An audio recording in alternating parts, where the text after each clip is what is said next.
All right, let's talk about what's been going on in the backyard since I put down that fertilizer. So you remember that I was trying a different organic fertilizer this year in this little spot in the inside the fence area back here.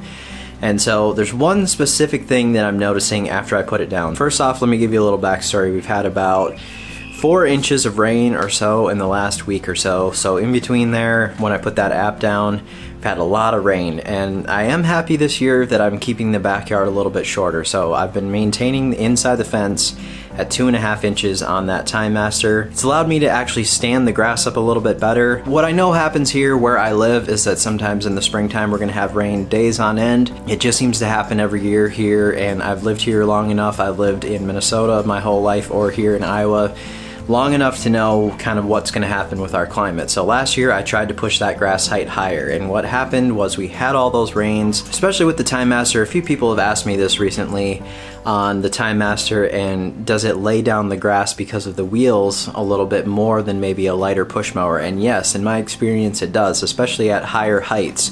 Those wheels are only about that thick on that Time Master, and it's not really a light machine. I mean, when you're running it, it doesn't feel that heavy. When you think about it in reality of the whole machine and it kind of running on those little tires, especially at those higher heights, it does kind of lay the grass over a little bit more. And what happens when that grass is especially long, especially wet, soggy, is you get a lot of tracks in there. Things start to look messy, and overall, I don't personally like the look of it that tall, especially in the springtime. So what's happened here is I started at 2 inches at the start of the season here. I've gradually moved it up just a little bit.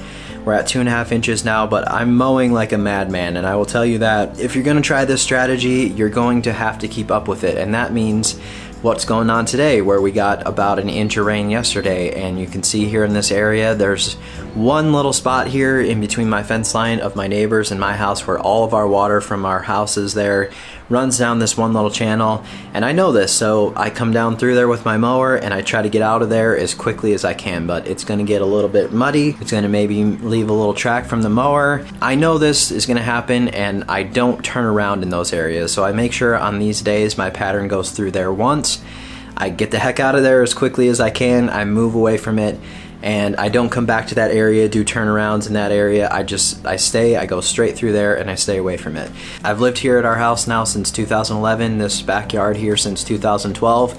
I know a lot of the intricacies that happen with it, and every single year I'm studying more and more on what can I do to improve things, what can I do differently, and those are all the things that you're going to learn as well. So if you're like me and you're a perfectionist, I don't even use that word perfectionist as a strong enough word for how I am with how things are in my life in general, but especially with this yard thing, I analyze things all the time. So let's take that all the way back to that fertilizer that we're talking about here that I put down. So what I did see was a thickening of the grass, and again, when you learn your grass and you know that it needs some kind of food, you'll understand the look of it after you put down that fertilizer. It gets a little bit watered in.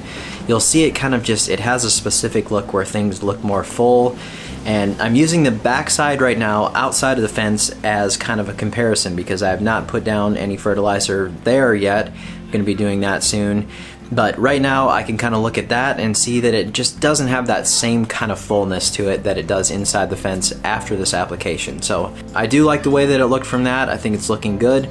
But the other thing that I'm noticing, that I was talking to a friend of mine recently the other day, and I told him, man, my grass just doesn't have that same color that it always had. It has much more of a lime green color right now. One of those things is because all that water is flushing all this stuff out of there constantly, but two is that he said, well, you're not using Milorganite anymore. And I said, you're right, I haven't put down iron, and the Milorganite has quite a bit of iron in there, especially if you're using it for multiple apps a year. So that's what I'm noticing right now, is that I'm not getting that iron. So what I'm going to use is some kind of liquid chelated product here, get some iron on the yard once we get a non-windy day, which who knows when that's going to be around here, but that's what I'm going to use to get some more iron back onto there. So one thing you might notice with that fertilizer is just keep in mind, if you've been using Milorganite and you're not noticing that same color, that it's probably from the lack of iron in your yard. And I have a pH over 7, meaning that that iron isn't readily available as much to the grass plant on its own as it would be if my pH was a little bit lower. So the iron that's naturally there, I need to kind of feed it a little bit more than that, and that's going to happen with some chelated iron that I can spray onto there. I'm not going to do too much more talking here. Apologies for my voice as it's pretty hoarse from being sick again.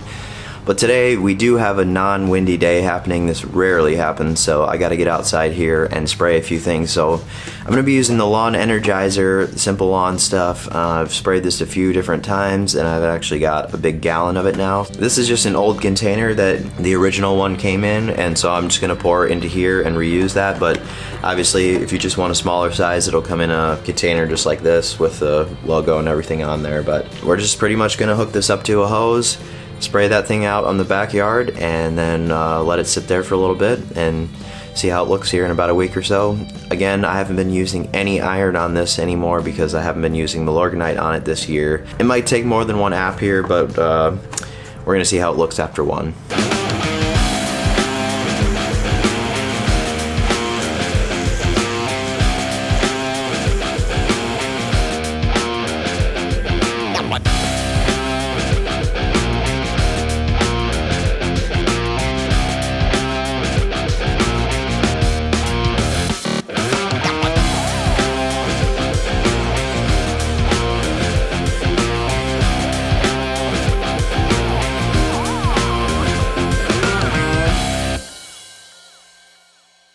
If you have questions, let me know in the comments section below. Thanks so much for watching this video. We'll see you next time.